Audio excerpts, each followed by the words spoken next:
Alright guys, I know I've covered it before in one of my earlier quantum Quickbit videos, but now that we have actual evidence, a picture of light behaving as a wave and a particle, I thought I would cover this topic a little bit more in detail in its own video.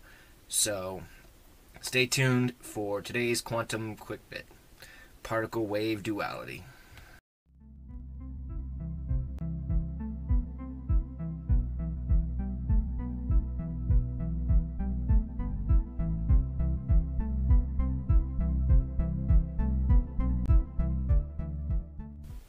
So I've always wanted to do a proper video on particle wave duality, simply because it's just so mystifying and counterintuitive. Up until these scientists discovered and took a photo evidence of it, we had nothing except for thought experiments and theories. Well, now thanks to this, we can discover even more about how particles and light works. So the scientists finally got a snapshot using a stream of laser light and a nanowire to create a standing wave. And the way they did that was when the nanowire is charged by the stream of laser light, it creates waves. And when those waves meet each other, they create a standing wave where it looks like it's not moving. Well, after they had that accomplished, they chose to use a thing of electrons, a stream of electrons. They shot it very close to the nanowire. Well, this showed the particle behavior of the light. That is how they found that light really does have a particle wave duality. This changes everything we know about light. This can revolutionize a lot of things in science surrounding light, photons, and even electrons. So, particle wave duality isn't as complicated as we originally thought. Back in the day when Albert Einstein first theorized it, back in 1905, this was groundbreaking stuff. Not a lot of people knew about it. Not a lot of people had any information to give about this. Well, it's been about 115 years since then, and now that these scientists in Switzerland have this photo, we have the information that we've been waiting over 100 years for. We can now tell what is happening between the point of emitting and then the point of receiving a photon or an electron. We now know how they travel both as a particle and a wave. And it turns out it's as simple as this. A particle travels in the form of a wave, but it's still a particle. The same way that I am still a human, but I travel in a vehicle. The wave is the particle's vehicle. When I get out of the car, wherever I'm going, I am still a human. When I get in the car, before I leave, I am still a human. That particle, before it starts moving, is a particle. When it gets to where it is going, it is still a particle. So literally all it is a form of transportation. Alright, so we're going to do a little experiment to show an example of how exactly light works as a particle and as a wave at the same time. So, I have my particles that you can buy at any grocery store around America, probably even in other countries. And I also have my wave tank.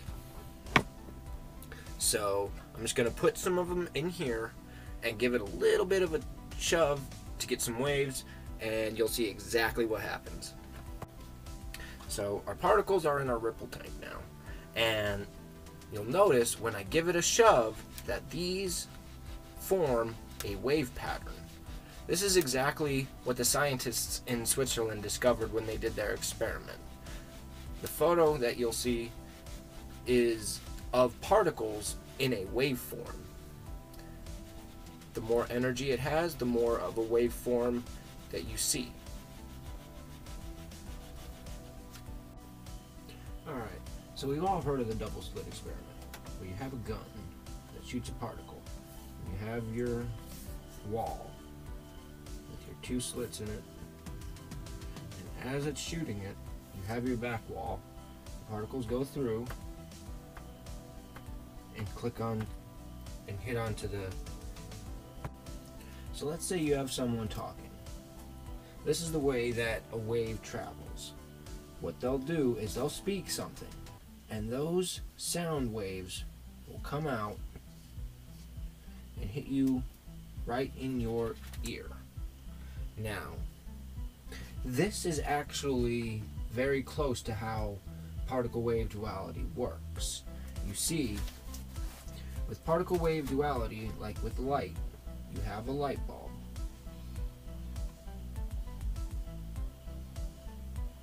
And those photons are being scattered everywhere as long as that light bulb is on. Well, what they do is these particles travel in waves until it hits something. Let's say another person.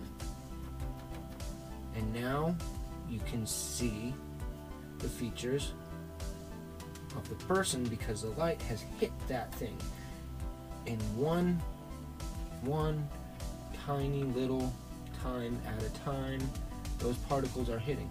But because light travels so fast, we can't see it. But if we could slow it down to the slowest speed imaginable, you would literally see this person light up one tiny little atom-sized spot at a time until you could see the whole person. Well, that's what's happening. So when these are being sent out, these photons, these little tiny particles of light, each one is being sent out until it finally meets that one thing. Same for every single one. And considering the speed of light is as fast as it is, there's no way of knowing exactly how. So I hope you guys really enjoyed this. If you want to see me go a little further on to this subject or in any subject, please let me know in the comments. Please subscribe, share, leave me comments about other things, not just in quantum, but space, anything you want to see me do a science video on, or even an art video is that. And I hope you check out my featured channels. I got a couple really good ones on there. One of them is my brother-in-law, Lord Rye Media, has a new channel, BattleQuest TGC. He is currently working on making some videos for this month. He does all original artwork for a trading card game that he's coming up with. It's really fun to watch, really entertaining, helps kind of relax me. Sometimes I'll watch him.